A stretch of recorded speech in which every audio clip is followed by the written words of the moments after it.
Conservative media done right. You're listening to the SHR Media Network.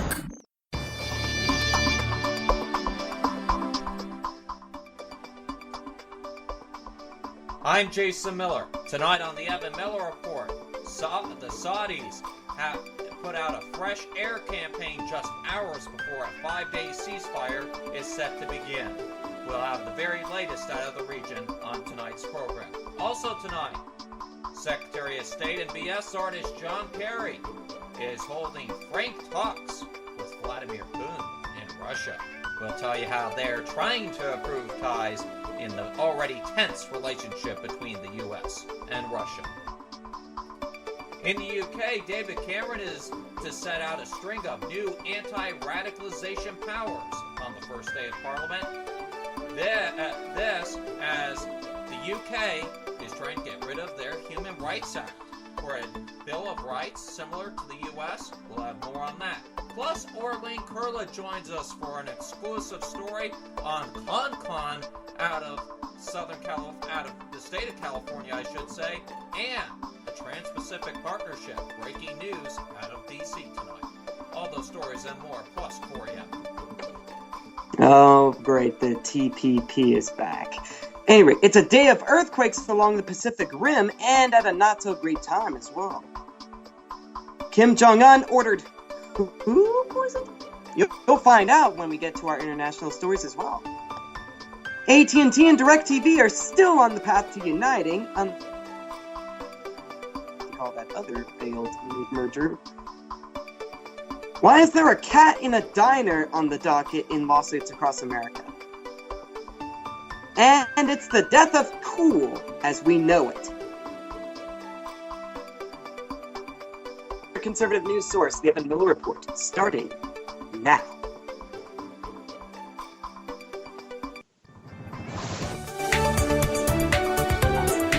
Live from Southern California, this is the Evan Miller Report. Jason Miller with news and politics, Corey Evan with business and entertainment. This is the Evan Miller Report on SHR Media. Here now, Jason Miller. And a very good evening on this Tuesday, May the 12th, 2015. I'm Jason Miller. Going to get right into it tonight because we have our Orlean Koehle coming up at 8:15 Eastern, 5:15 Pacific with that exclusive report on the CON tonight. And of course, breaking news out of Washington, D.C. regarding the Trans-Pacific Partnership. All those stories, much more on tonight's Evan Miller Report. But we start off, ladies and gentlemen, over in Yemen tonight, where the Saudi-led coalition has carried out fresh airstrikes on Yemen's capital, Sana'a, just hours before a 5-day ceasefire was set to begin. An arms depot used by the Houthi rebel movement in the city's northeast was targeted for a second day, sending a column of smoke up into the sky. The coalition also bombed rebel positions in the southern city of Aden. The proposed truce is to allow for deliveries of desperately needed humanitarian aid, which started at 2300 GMT. However, Saudi Arabia said its offer of a pause in airstrikes is conditional on the Houthi reciprocating and not exploiting the ceasefire for military advantage. The Houthis have agreed to the truce, but they said they will respond to any violations of that truce.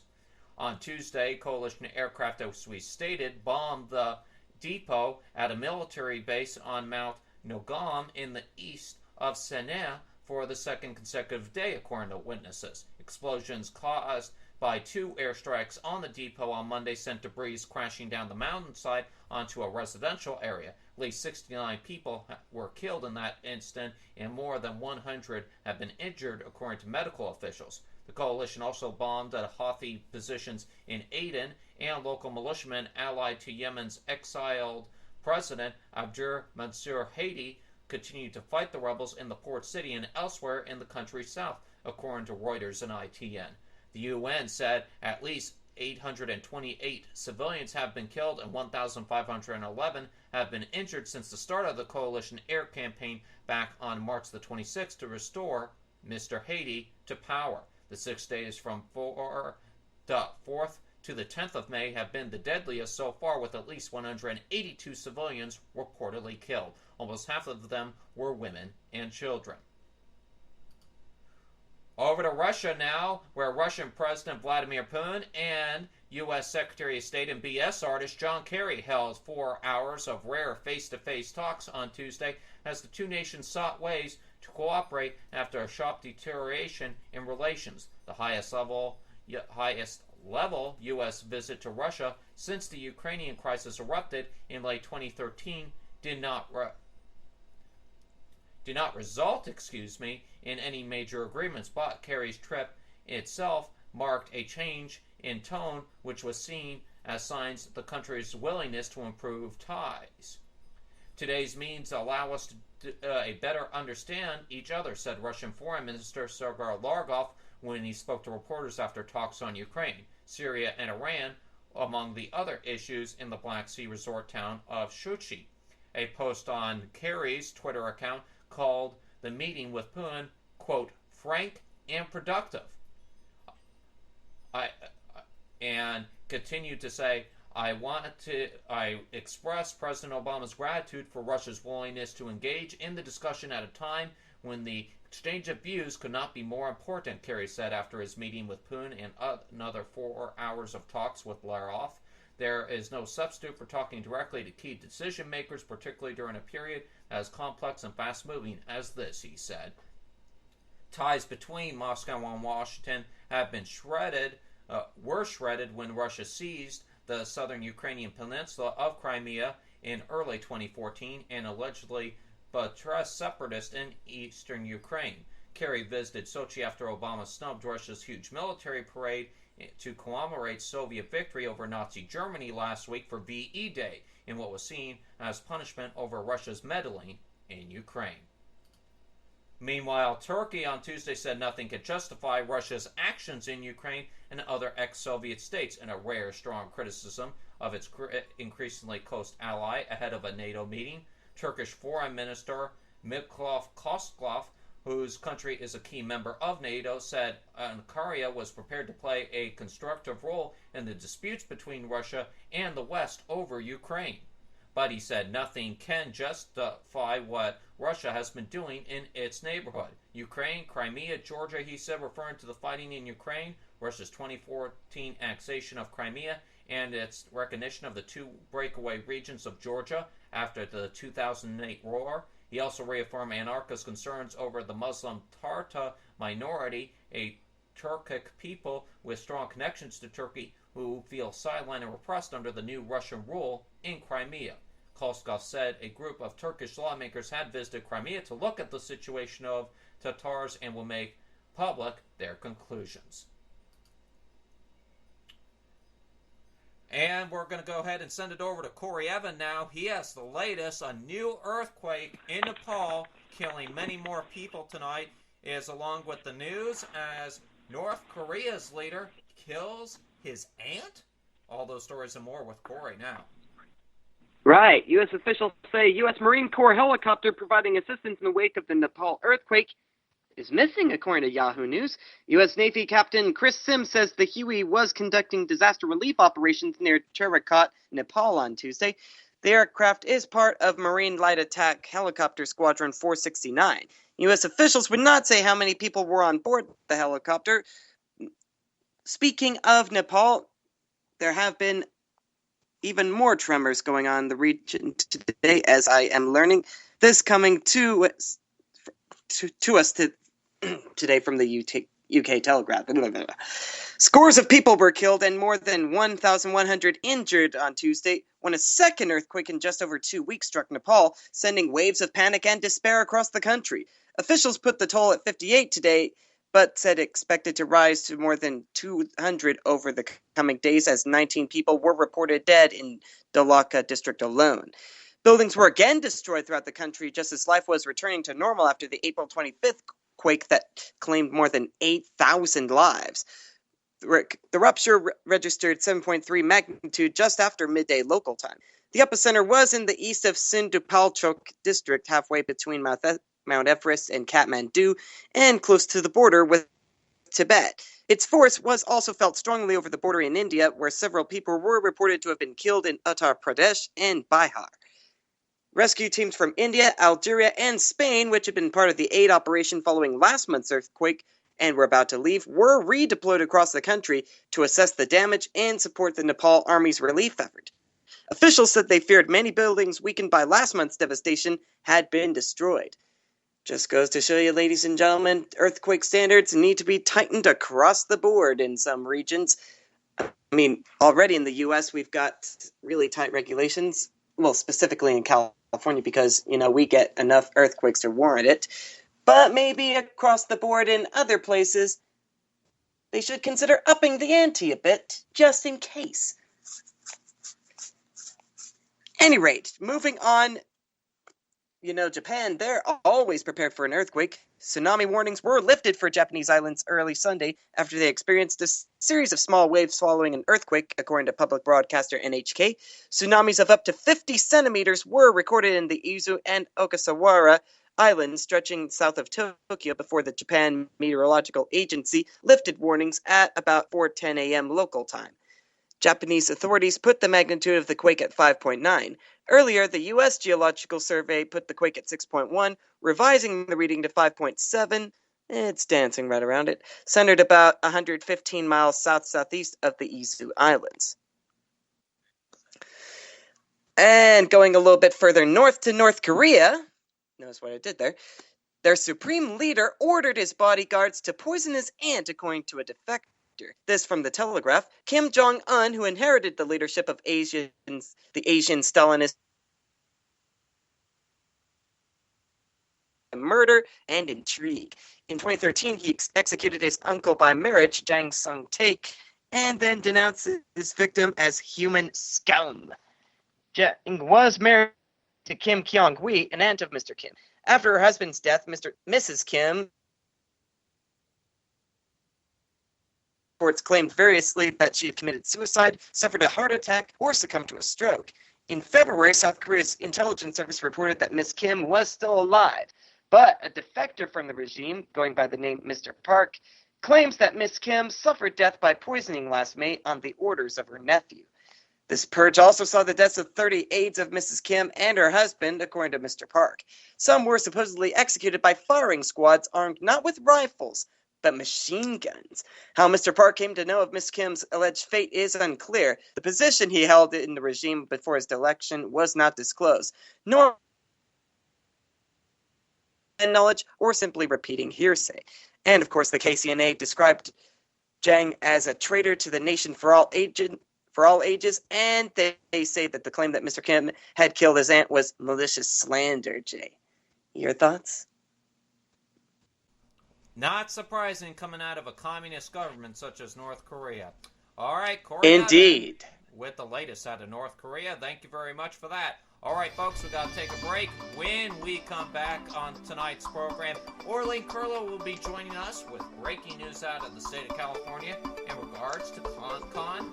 For those of you who don't know what ConCon is, come back in 2 minutes after we go get a cookie and a cup of joe, and we'll tell you all about it here on the Evan Miller Report. We'll be right back.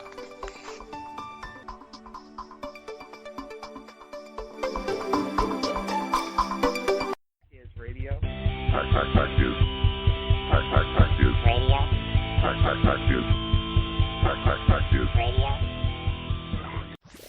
Conservative media done right. You're listening to the SHR Media Network. How you doing? John Grant here.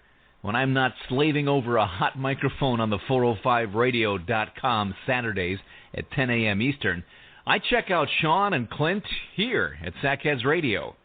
We all appreciate the best political bloggers, writers, and commentators. We either get them on our shows or we make fun of them, as it should be. So check us out live Saturdays at 10 a.m. Eastern or forever on the podcasts on the 405radio.com. This is Tammy Jackson, inviting you to join me on the Tammy Jackson Show every Tuesday night at 7 p.m. Pacific on the 405radio.com. Put down that remote and tune into the show that covers politics, guns and the Second Amendment, religious liberties, sanctity of life, the military, and more. I host newsworthy guests and work hard to be a conservative radio show that's not like all the others. So save Tuesday nights at 7 p.m. Pacific for me, Tammy Jackson, on the 405media.com.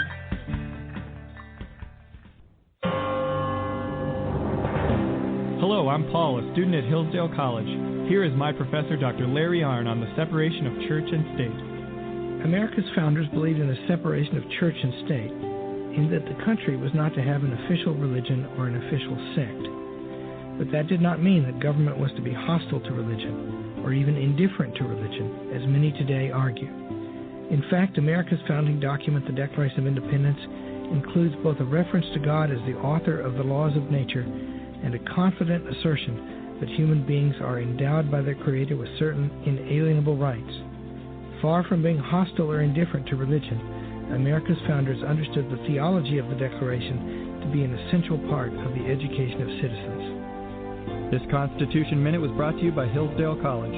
To join the national conversation on the Constitution, go to constitutionminute.org.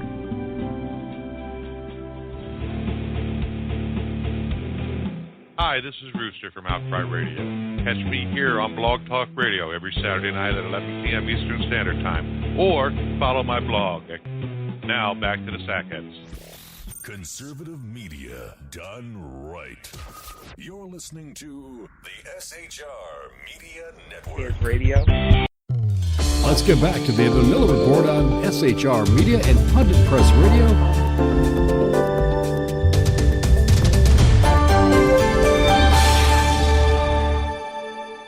Welcome back to the Evan Miller Report. I'm Jason Miller.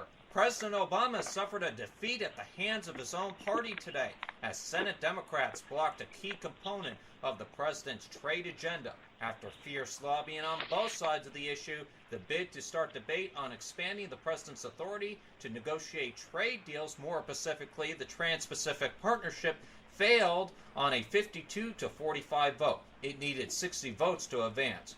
The president's supporters will likely try again, but the vote nevertheless marks a stinging rebuke of a major Obama priority by members of his own party.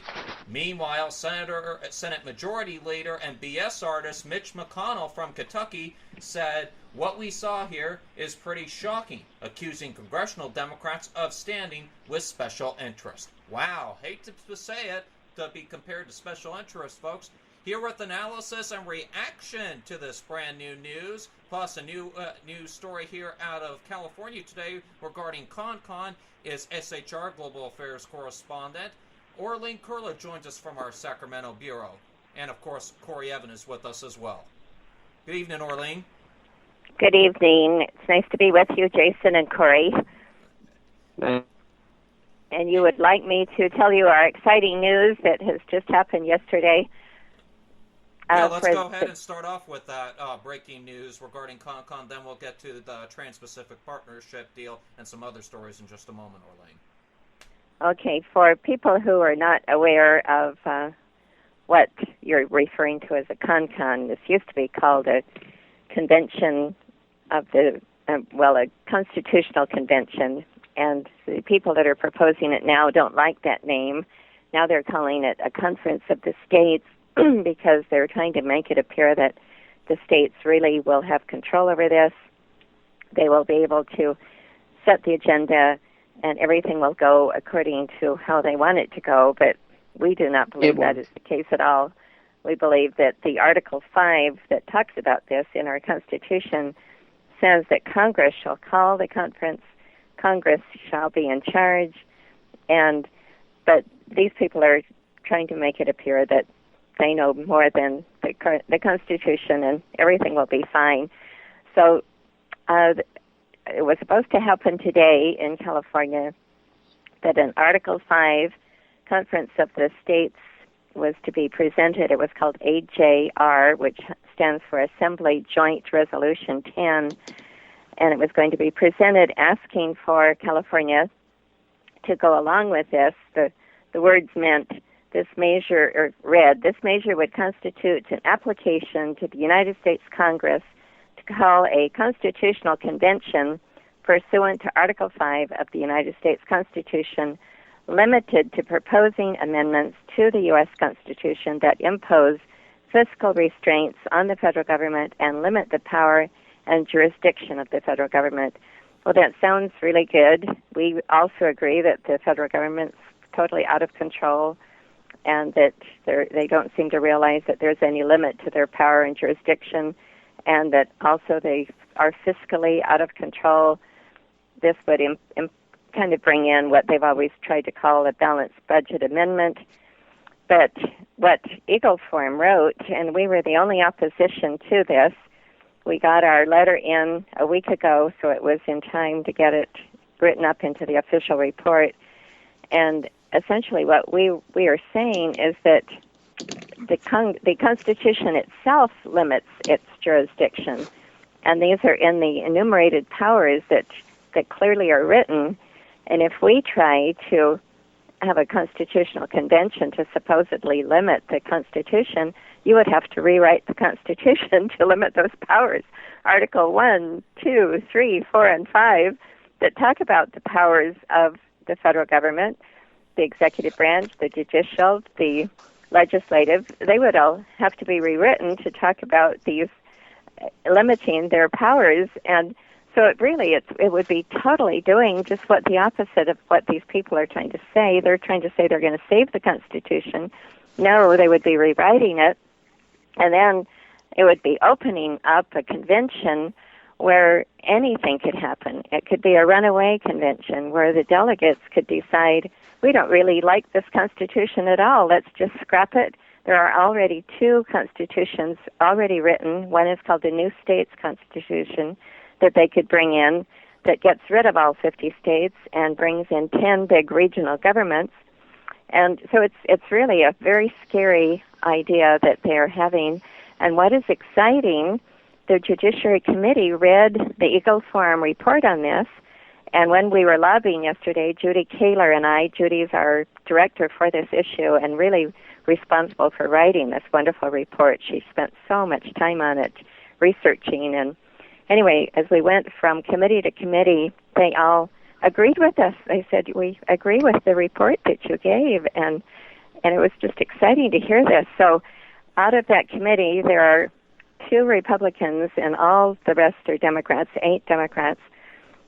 The Democrats were on our side as well as those 2 Republicans, and so the author of the bill, which really she didn't author this because this bill is going through every state in the nation. To get to that, Orlean. Yeah, it's very interesting because, we don't often badmouth Republicans on this program, but it seems these days Republicans are somewhat times no better than Democrats on this, and on essentially who we thought was supposedly on our side here in California and on Eagle Forum side, Shannon Grove was the one who authored this bill, and even after you tried talking to her and saying, hey, Sharon, this is a bad idea, she refused to meet with you and refused to bring it up, and then she decided to pull it out of committee this morning.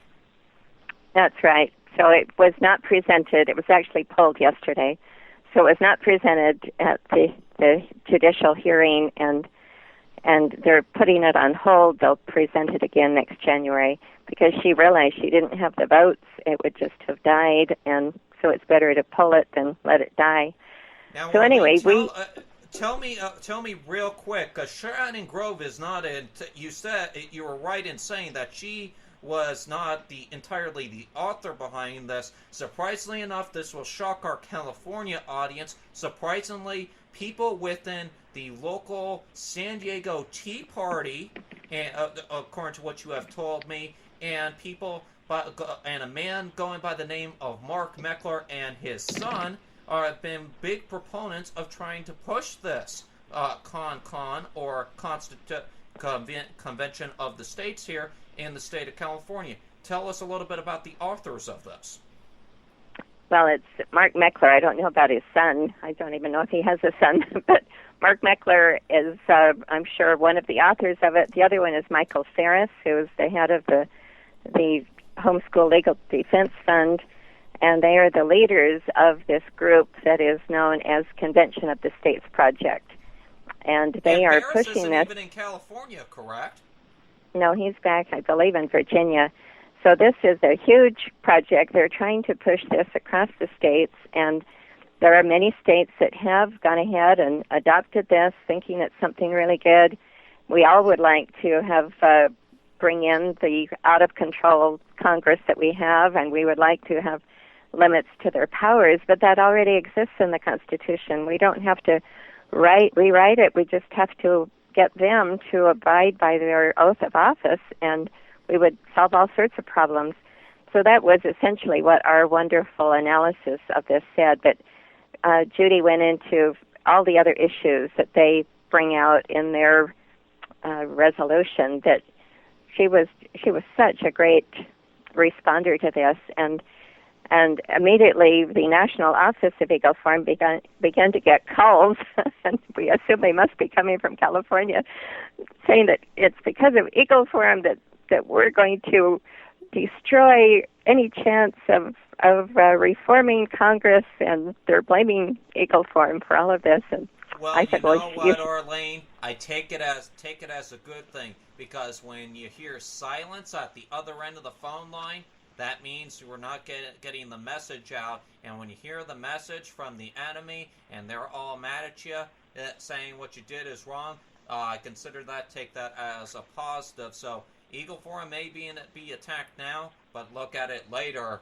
Ladies and gentlemen, this is certainly a positive development, to be sure, Orlean. Another positive development we had nationally today was this defeat of the Trans-Pacific Partnership, not entirely of the whole bill per se, but the power that President Obama would have in fast-tracking this through the Senate, and we had some Democratic help from the likes I bet Obama's got his panties in a bunch over it. Okay, Corey Evan, let's keep it PG here. We got children listening, please. Senate Minority Leader, well, he does. Majority Leader Harry Reid, and the likes of Senator Elizabeth Warren of Massachusetts. I never thought, Orlean, we would be agreeing with the like of those two, but those two standing in the way today of President Obama getting the authority to fast-track the Trans-Pacific Partnership. How important is this? It is really amazing. I didn't think it was going to happen. It was just remarkable. It shows that politics brings out really strange bedfellows, doesn't it? Normally we never have the Democrats voting the way we would like them to, but this happened both in California and our national Congress. It is remarkable when you realize that Republicans like Rand Paul were promoting this. Some of our really big conservative Republicans thought that this Trans-Pacific Partnership would be good. They have no precedent to base that on. We have NAFTA that's been a disaster. Every free trade agreement we've entered into has taken away our jobs, opened our borders even wider, been a disaster for our nation, and this would have been no different. So it's just amazing that Maybe the Gary Democrats Coleman voted did know against what he was talking about when he said that we have to get rid of NAFTA when he appeared on the Who Wants to Be Governor of California special on GSN when they were doing the special election in California to replace Gray Davis. I'm just referencing here, but maybe he was onto something. Certainly right.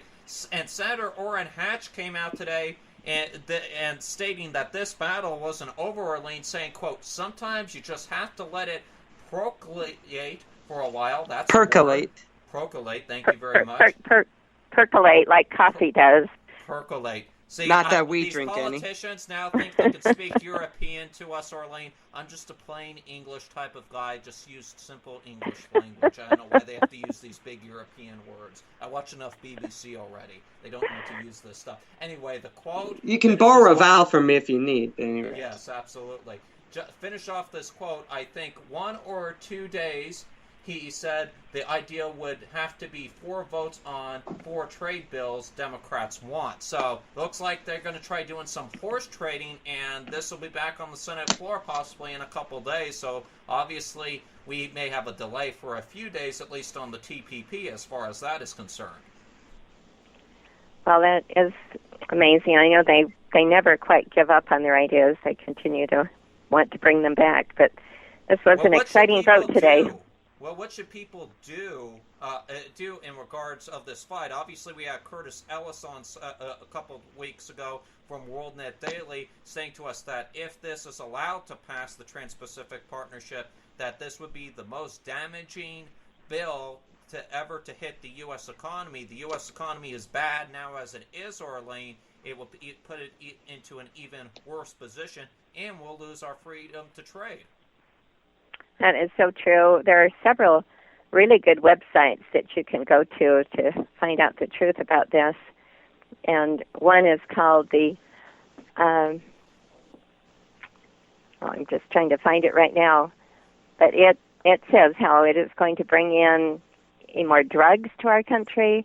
Now, we're trying to have trade with these Asian Pacific countries that already are big dealers in drugs, and it's going to lower our wages, higher drug prices, and, here it is. It's called www.citizen.org, TPP, and they have some really good information about all of this.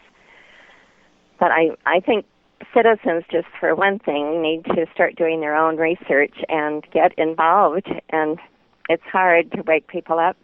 But when it begins to affect their own jobs, maybe they will, when their own jobs are being sent overseas, as many jobs are. Absolutely. This website says the TPP not only replicates but expands NAFTA's special protection for firms that offshore U.S. jobs. And the TPP negotiators literally used the 2011 Korean Free Trade Agreement, under which exports have fallen and trade deficits have surged, as the template for this. So even though the Korean Free Trade Agreement was a disaster, they're using it as their template. And it's going just to recycling the same bad idea over and over. I mean, that's how right. many times do I have to tell them it's garbage in, garbage out? So Corey true. Evan with the simplicity comment of the day. I think, Orlean, we settled on it that the TPP is just a bad plan, period. Okay, speak of Asia, you'd be interested in this report. We just got this out today. Singapore is heading the table. And when I'm speaking table, I'm speaking education. It tops along with 5 other spots, and along with other Asian countries that have the top global school rankings being published. The UK is in 20th place among higher achieving European countries, while the US is 28th. This coming from the OECD, an economic think tank, which says the comparisons based on test scores in 76 countries show the link between education and economic growth. They said this is the first time we have truly a global scale of quality of education, said the QECD's education director, Andreas Schinelecker. And according to this report, Orlean, this was based on researches in math and science so far, putting in these numbers. And as I said, Singapore topped the list.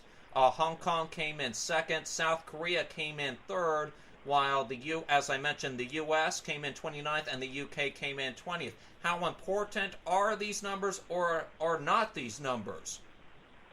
Well, I believe that these numbers can be manipulated and whatever they would like to do with them. And for probably the past 40 years, the United States, they love to have us coming in towards the end, so it will make us appear that, we're in a crisis in our education, we've got to do something, and it's just caused us to have more and more federal control of education. But you have to realize also that here in the United States, because we have always believed in freedom, all students get to go on to college if they're able to do so. In these European countries, and I'm sure Singapore is the same, they have to pass a test when they're 12 that determines if they're going to go college-bound or if they're headed off to a trade school. So we are competing with the best and brightest of their students, while it's overall for the United States, we don't already have a selection that has sent our best and brightest off in one direction. So it's our average students competing against their best and brightest, so of course it will make us appear that we're down in the lower escalons. So I don't put a lot of stock into these international tests. I just believe that they're being used to manipulate and show that we're in a crisis situation. Therefore, we have to have more federal controls over education, bring in one new program after another. That's how they've brought in Common Core, and Common Core is a disaster. Orlean, so in the crunch, you believe that these tests are more related to Common Core type testing that this organization is using in those countries. Despite I know I don't mean to be biased on this issue, we have a lot of Asian Pacific citizens coming over to the U.S. using exchange our college students. Exchange students. Corey Evan puts it properly in saying that a lot of exchange students come over here, get trained in our colleges, and some of them go back to their countries and use what they've learned over here back in their countries. How does this affect those test scores? Obviously, because honestly, I will be biased in saying that people from the Asia Pacific region, more predominantly these exchange students, are some of the smartest students we have out there. Not to demonize any students here in the U.S. who are going to school in our U.S. colleges, but we certainly have a lot of big winners coming out of the Asia Pacific region these days. That's true. You also have to admire the discipline that they have, and school is really, really important to them. Their parents are really behind them, trying to get them to achieve, and sometimes that is not the case here. But I do still believe that we are testing our students against some of their best and brightest, while it is not our best and brightest that are being tested here in the United States, because we don't have such a system set up where they're screened and sent off at age 12 to a college career-centered course that makes them the highest echelons. So anyway, I don't believe it's a truly fair test, and that's why I don't put a lot of stock in it. Okay. All right. Well, you say that education behavior in the classrooms is pretty bad here. I actually witnessed it firsthand that sometimes it could be pretty bad. Maybe it wouldn't be as bad if more teachers would give detentions all around. I mean, it may not be great, but it may not be the best idea to them, but it would work, I think. You go ahead. I have seen that as a substitute teacher over the years, that the discipline has really gone down in our nation, but it's gone down in Germany as well. I think that they can get away with it just because the teacher's not there, but they always forget at the sub-level report. I think that it's happening across the world. However, in Germany, where my husband used to teach, the students don't have the respect for the teachers that they used to have either. And I think part of it is that it's in Germany. I think it's the United Nations Rights of the Children program that lets these children think that they are so cocky now that they can do whatever they want to. And wherever a nation has adopted that, you see the discipline of the children going down, not only in the schools but also in the homes. And so it's kind of a worldwide situation, not just here in the United States as it used to be. You liberalize the education system, you get results. Absolutely right. All right, Orlean, I know we're running out of time. One more story before we let you go. Over in the UK, big breaking news today, and this is not breaking to me, but it may be breaking to our U.S. audience. The government, the new Tory-elected government that was elected in last week, Orlean, has decided to scrap what is known as the Human Rights Act, and it is driving human rights organizations mad, saying it is a violation of the Good Friday Agreement. Scrapping the act and replacing it with a British Bill of Rights was a conservative election manifesto pledge. But the Committee of the Administration of Justice in the UK said the move would significantly roll back Northern Ireland's peace settlement. The Ministry of Justice said the plan would be discussed in due course. The Belfast-based human rights group CAJ said it has written to the Northern Ireland Secretary of State asking for urgent clarification on this matter. In a separate statement, Lass Albury, the Chief Commissioner of the Northern Ireland Human Rights Commission, described the plan as deeply concerning. Meanwhile, the Conservative Party's 2015 manifesto states the next Conservative government will scrap the Human Rights Act and introduce a British Bill of Rights. This will break the formal link between the British courts and the European Council of Human Rights. They have probably been teaching the United Nations Declaration on Human Rights just as they are doing here in the United States, ignoring our wonderful Bill of Rights. And I'm glad that the UK is doing this because it'll bring back the rights under their own government. And now in the United States, we have so many teachers who give the students all a copy of the UN Declaration on Human Rights as if the UN is our supreme source of government. And these Declaration of Human Rights do not even acknowledge that these rights come from God. They acknowledge that rights come from government. So therefore, where government giveth, government can take it away. And we believe our Bill of Rights, really the source of that is our God, our Heavenly Father, and only He can take away those rights. So I think it's a great thing. I'm glad you told us about it. This is exactly why Jay calls the UN the United Nudists from time to time, but we digress. Absolutely, absolutely right, and there is a reasoning for that, because if there were such laws around, that if they could push a law such as this Human Rights Act on us, I'm sure they could push a public nudity law, and they'd have every single person walking out of their house nude. That's just my simple thing out of that. Some people might find that ridiculous, but when you find a lot of these things trying to be pushed here in the U.S., it doesn't sound so ridiculous, does it, Orlean? Yeah, they can do about whatever they want when they think that the government is their supreme source of rights. Absolutely. Right, and that's why I like to say anything can happen, and it usually does. It certainly does. All right, Orlean, before we let you go, anything else we need to be keeping an eye on for the next month or so that may be critical, that folks need to keep an eye out for? Yes, the mandatory vaccination bill is going to be heard before the Senate here in California this coming Thursday. So this is SB 277, and we urge all of our California people who share our same viewpoint that this should be left to the parents. This is their right to determine if their children are going to be vaccinated or not. It doesn't matter if they think these vaccinations are good or bad. It's still the right of the parent. So we urge them to call their state senators and urge them to vote no on SB 277.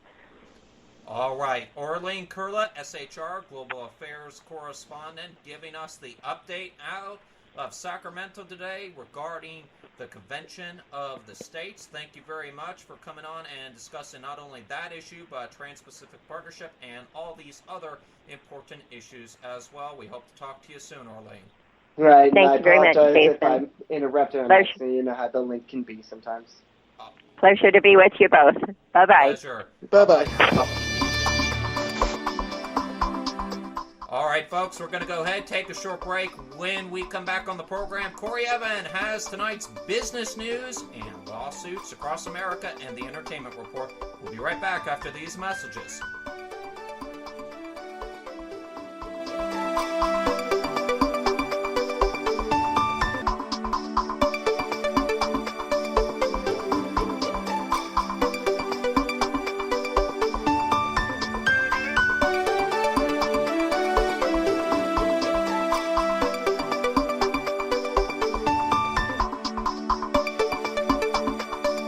Some of America's bravest warriors are returning home wounded.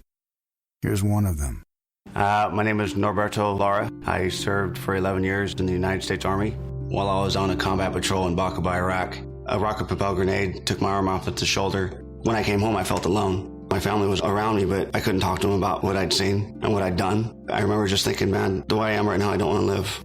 I was discharged from the Army, and I've been working with the Wounded Warrior Project since 2007. You don't have to be severely wounded to be with the Wounded Warrior Project. We do have a lot of guys that have post-traumatic stress disorder. Being able to share your story, I guess it kind of helps you wrap your mind around what did happen over there. Just because you've left the military doesn't mean your life is over. Because when these guys are coming home, I'm kind of leading and training them. Instead of for combat, I'm leading and training them to heal. If I come away with anything from Wounded Warrior Project, it's them giving my life back. My name is Norby, and yes, I do suffer from post-traumatic stress disorder, but I'm okay. Don't suffer in silence. Contact woundedwarriorproject.org. There are more than 3 million children in America's child protective and justice systems. Kids who have been abused, neglected, or traumatized.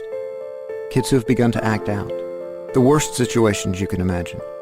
They've been told repeatedly they're worthless, messed up, or written off completely as a lost cause. For their safety and others, some of these children have to be removed from their homes, separated from their families. They're at the mercy of an overwhelmed system. Every 38 minutes, another troubled child is referred to Youth Villages. Youth Villages believes that no child is a lost cause, not a single one, because a stable, loving family can help any child succeed.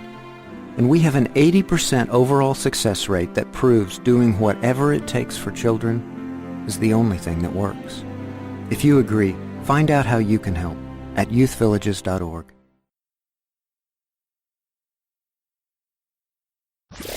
Conservative media done right. You're listening to the SHR Media Network.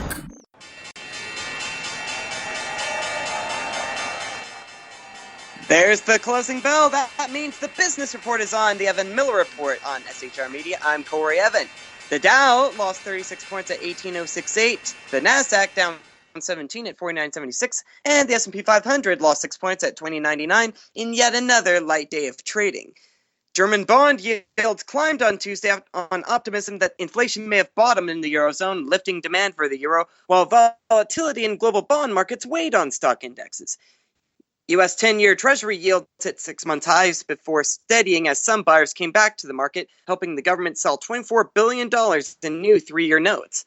U.S. stocks ended down slightly as the move in bond yields unsettled in interest rate hike. Oil weakness Trump concerns about oversupply. And Jay, remember the days of AOL? Oh, I certainly got mail back in those days. Yes, I did too, and I remember when it would come up, and I had one issue with it. I would try to close it, and it would just open itself back up. I had to take it to the computer shop and have them make it go away. But here's some good news in all that bad news. Verizon is buying AOL, according to CNN Money, for $4.4 billion, or $50 a share, the company's announced Tuesday. The deal aims to create a major new player in the digital media business by combining one of the biggest mobile network providers with leading content producer. It's part of Verizon's plan to dominate a future in which all content, from TV channels to publications, are streamed online. By buying AOL, Verizon is getting much more than the 90s dial-up internet company that first introduced many Americans to the web. Today, AOL provides online video services, content, and ads to 40,000 other publishers. It brings in $600 million in advertising. It has new sites such as the Huffington Post, TechCrunch, and Engadget. No wonder they haven't gone away. Anyway, it's also developing its own video shows aimed at smartphone and tablet users, some of which have as many as 15 million viewers, which is more than many well-known television shows now attract. And we're going to keep an eye on that story, see exactly where that goes. And federal regulators are likely to approve the $49 billion acquisition of DirecTV by AT&T, sources tell the Wall Street Journal. However, some conditions may still be imposed on the deal. The review of the deal by the Justice Department and the FCC is nearly wrapped up, the newspaper reported. No block is expected. However, the paper also said final approval could still be weeks away. In a letter dated May 4th, Netflix said if the deal is completed in its current form, AT&T could decide to hurt online video producers like Netflix and Hulu in order to protect the investment it's making in DirecTV. It could do that by implementing data caps or usage-based pricing that would make Netflix video more expensive to watch, Netflix said, adding that AT&T has already shown it's willing to degrade customers' access to Netflix streams. That's going to make things a bit messy, isn't it, Jay? That's all, folks, for the business report. Yes, it is. That is enough on the business, enough of the connection jokes. I remember the old days in the 90s when you had the old dial-up connector on the screen. On that note, ladies and gentlemen, we'll get our connection back up, and let's go ahead and go with tonight's lawsuits across America. And now it's time for lawsuits across America. The cases are real. All rise for the Honorable Corey Evan. Yes, I can even make a flub sound good these days. Thank you, Pat. Ladies and gentlemen, please be seated. Come to order. Lawsuits across America is now in session. First item on the docket. Representatives for Virginia Mason announced on Monday the hospital was joining a lawsuit against the makers of a medical device that led to the infection of 39 patients at the Seattle hospital. This from NBC News. Originally, Teresa Bigler, who lost her husband Richard to infection from the duodenoscope, I think it is, sued the hospital and manufacturer of the device, but now Virginia Mason is joining her in suing the manufacturer, Olympus America. Richard Bigler died in August 2013 after having a procedure done at Virginia Mason. The hospital says a flaw in the design of the instrument led to infection in patients, even when the special endoscope was cleaned as directed. The attorney for Bigler explained their claims, quote, "There is strong evidence that Olympus created, marketed, and sold unsafe products to hospitals, not just here in Washington, but nationwide." Virginia Mason was able to stop infections once the issue was discovered by ordering more scopes and quarantining used devices for 48 hours after discovery. The issue with the scopes dates back to 2011 and 2012, but the Centers for Disease Control and Prevention didn't recognize CRE until the spring of 2013. The issue was not discovered before Richard Bigler passed away, but Teresa is hoping this lawsuit will keep this from happening to other families around the country. Hiring the right person to care for your kids and elderly patients is one of the most difficult decisions to make these days, and now a popular website that connects families and caregivers is facing questions about the thoroughness of its background checks.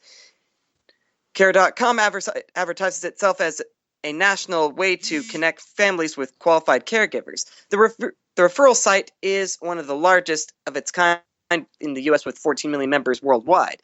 Caregivers can post their qualifications for free, while care seekers buy subscriptions starting at $37 a month for an ability to contact caregivers. For an additional fee, care seekers can have a background check run on any of the website's caregivers. The lawsuit filed in Douglas County Court in Nebraska alleges Cash's parents, that is Sarah Koehle.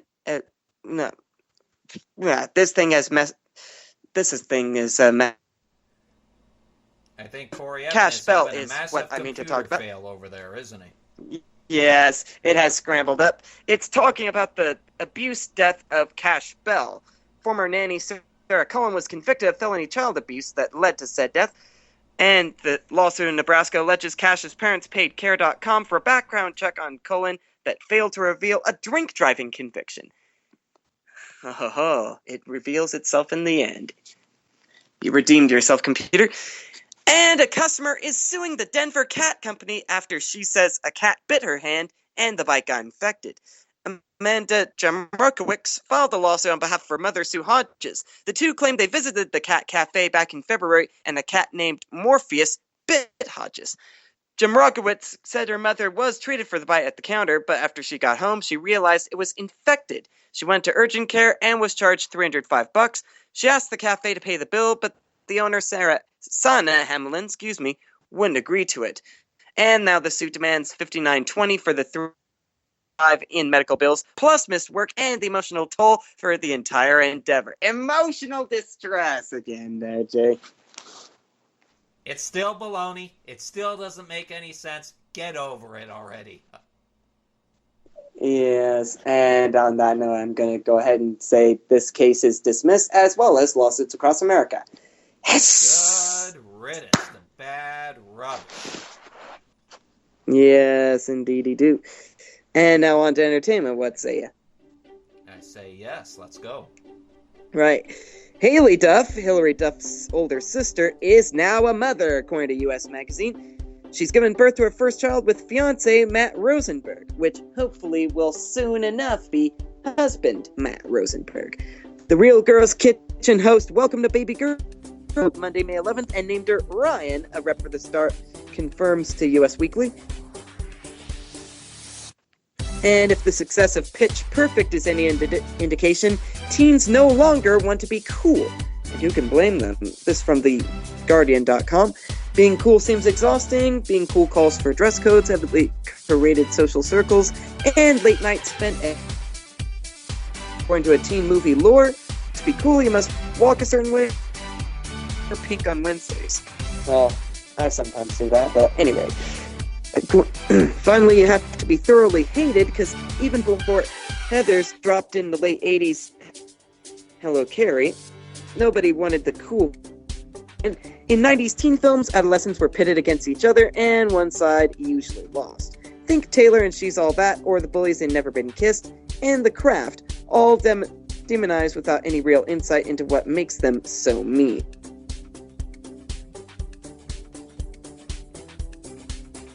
In other words, happiness lies in opting not to participate in cool at all. So if the Pitch Perfect franchise has anything going for it, they could just make teens think before they act. And, they need a good steering in the right direction.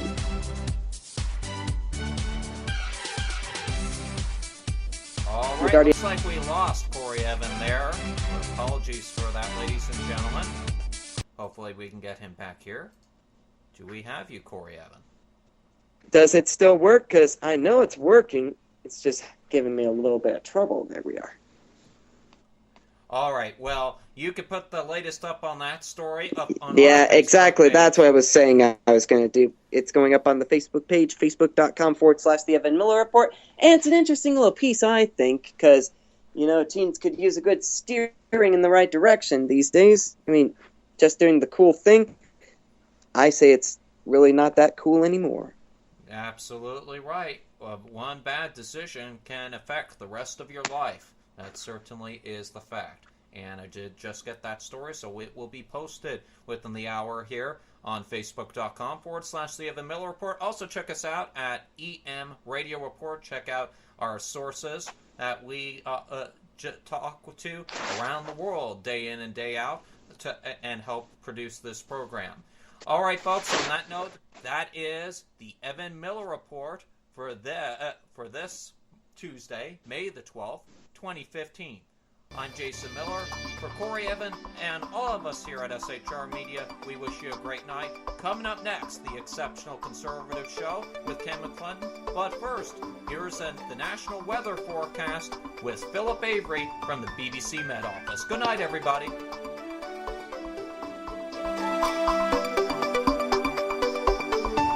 Time for a few thoughts on how the weather is going to affect all of North America over the next couple of days or so. This is an all too familiar picture. We've still got this significant area of low pressure, snow on its northern flank, pretty strong winds as well, and then the trailing frontal system working its way right back into the heart of an area that's seen far too much in the way of tornadic activity, thunderstorms, damaging hail, and also some really gusty winds as well. And there, Wednesday, yet again, perhaps not with the same sort of intensity, but in the same sort of area, Texas and all points northwards, we've got that prospect again.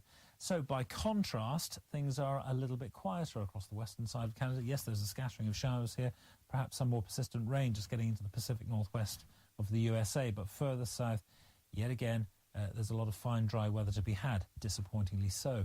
Now, out towards the east, the thing that you really will notice that having seen maybe 28, 29 in New York on Tuesday, you'll be much closer to 18 degrees or so as we move on through Wednesday in the New York area. And quite widely across these eastern parts, yes, plenty of sunshine around, but it will feel that much fresher. It's not the start of a new ice age by any means at all, but you'll have lost 10 or 11 degrees or so.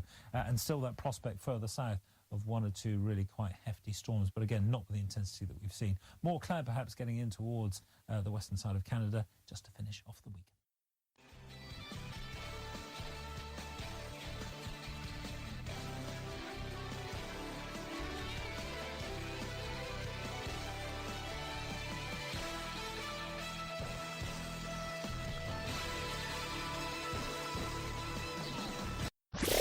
Conservative media done right. You're listening to the SHR Media Network.